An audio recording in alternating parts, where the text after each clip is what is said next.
Hello and welcome all.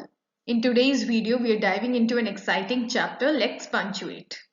Now, punctuation might seem like a small detail, but it plays a big role in making our writing clear and engaging. Let's begin. Today, we have a poem with us and we'll all recite it together before we get into the depths of the chapter. Are you ready? Punctuation marks, clever and smart. Each plays a unique part. A question mark asks, what? Why? How? Always wondering what to ask now. An exclamation mark shouts, wow, wow, expressing excitement and capturing the wow. Comma pauses, letting words rest, breathing spaces for thoughts to be expressed. Full stop stands tall, commanding attention, saying, stop here, it's time for reflection. Okay, delightful poem, right? Now we have the question mark with us and it has something to tell us. Let's see. Hi, I am a question mark. I can help you ask questions. You will see me at the end of a sentence. Okay, so basically the question mark is explaining its role. So a question mark helps us ask questions, okay? And it is always used at the end of a sentence. Always used at the end of an asking sentence. Now this dialogue here will help us understand the role of a question mark in a proper way. Hey, would you like to play with me? Sure. Should I ask Raju to join us too? Now, did you notice that we have used a question mark at the end of these sentences? We have done that because these sentences ask questions. The first boy is asking the second boy if he wants to play. Hey, would you like to play with me? Right? So the first boy is asking the second boy if he'd like to play with him. Whereas the second boy asks the first boy if Raju could join them too. Right? So we use the question mark at the end of these sentences. Let's see what's next. Okay, we have the exclamation mark with us. So let's hear out what the exclamation mark has to say for us. Hello, I am an exclamation mark. I bring excitement and surprise. When you see me at the end of a sentence, it shows feelings like wonder, surprise, happiness, excitement, or fear. It's easy, right? We use an exclamation mark whenever we show feelings like wonder, surprise, happiness, excitement, whenever we need to express any strong feelings, right? We use an exclamation mark because it expresses excitement and surprise. Okay. Let's read the following dialogues between these two girls. It's a beautiful evening. Let's go out. Oh no, I will be late for dinner. So the second girl says that, oh no, I will be late for dinner. And the first one says, it's a beautiful evening. Let's go out. Well, can you spot the excitement in the first girl's sentence? So she's excited, right? Because it's a beautiful evening. So she's expressing excitement. Hence, we use an exclamation mark at the end of the sentence. Okay? At the end of it's a beautiful evening, exclamation mark. At the same time, we can also sense some fear or worry in the second girl because she's afraid that she will be late for dinner. That's why we use an exclamation mark here. Okay, so we use an exclamation mark in the end because both of these sentences express excitement and fear. Okay, okay, now we have the comma. Let's see what the comma has to say. I help you separate different parts of a sentence and make your writing easier to understand. So, please think of me as a short pause that keeps phrases or sentences organized and easier to understand. Okay, so the comma helps our sentences and phrases. It frames it in an organized way that makes it easier to understand by separating different parts of a sentence. Okay, so it is easier to understand the sentence. That is where the comma comes into play. This is the role of a comma. Now, let's study the sentence on the screen. Hello everyone. We will study English, maths, and Hindi today. Now, can you see that the comma helps separate different parts of a sentence? English, maths, and Hindi. These are three different subjects, right?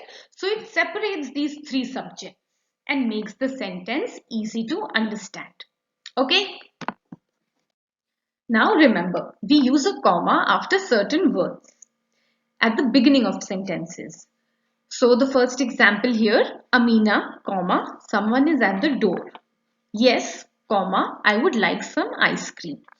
Now when we start a sentence with names or certain words like yes, no, affirmations basically, we use a comma, okay, to help separate and organize the words.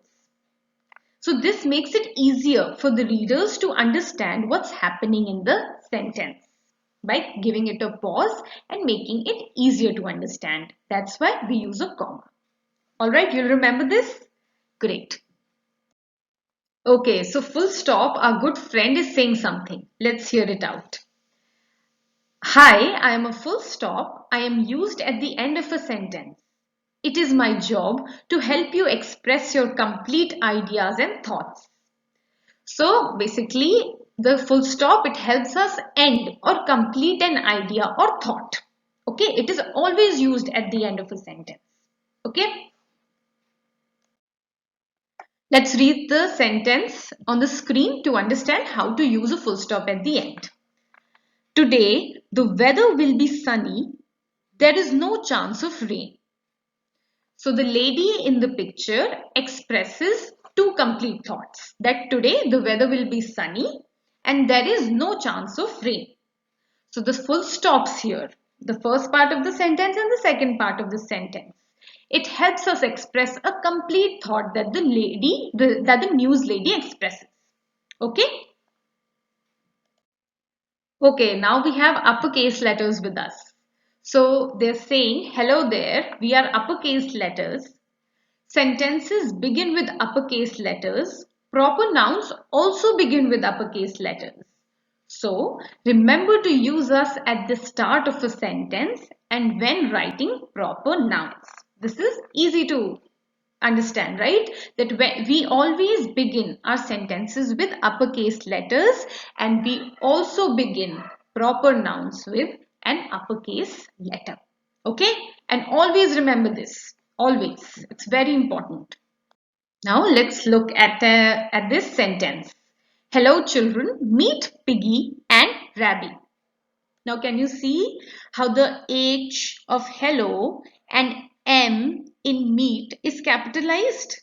Because these sentences begin with uppercase letters. We are starting our sentence. Okay, so they'll begin with uppercase letters. Now also see how the proper nouns Piggy and Rabby begin with a capital letter, the P and R. Can you see this? Why? Because they are proper nouns. Easy, right? Now it is fun time because you get to review what you've learnt. So, ready to use punctuation marks and capital letters wherever necessary? Great. Wow, what a beautiful day. Try correcting it by using the punctuation marks. Wow, great job, guys. We'll use an exclamation mark after wow. Yes, we'll begin the sentence with a capital letter. Absolutely right. Now, why do we do this? Why do we use an exclamation mark after wow and a beautiful day? Because this sentence here expresses joy and excitement. Wow, what a beautiful day. Great job, guys. Next, I like to play cricket, football and kabaddi.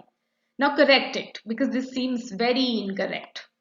It desperately needs punctuation marks, right?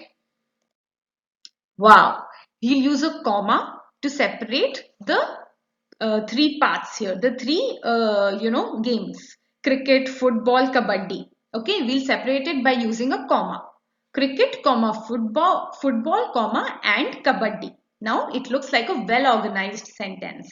At the same time, we'll use a full stop at the end and begin our sentence with a capital letter. Okay? Great. Next we have, will you come to dance with me, please? Yes, we will use a comma. Why we'll use a comma? We'll use it after me to separate one part of a sentence from another. Will you come to dance with me, comma, please? But we'll also use a question mark because the sentence is asking something, right? So we'll use a question mark at the end, and of course we'll begin our sentence with a capital letter. Great. Well, congratulations, you're mastering grammar day by day. And thank you all. Now take some rest and we'll meet again with something new. Goodbye.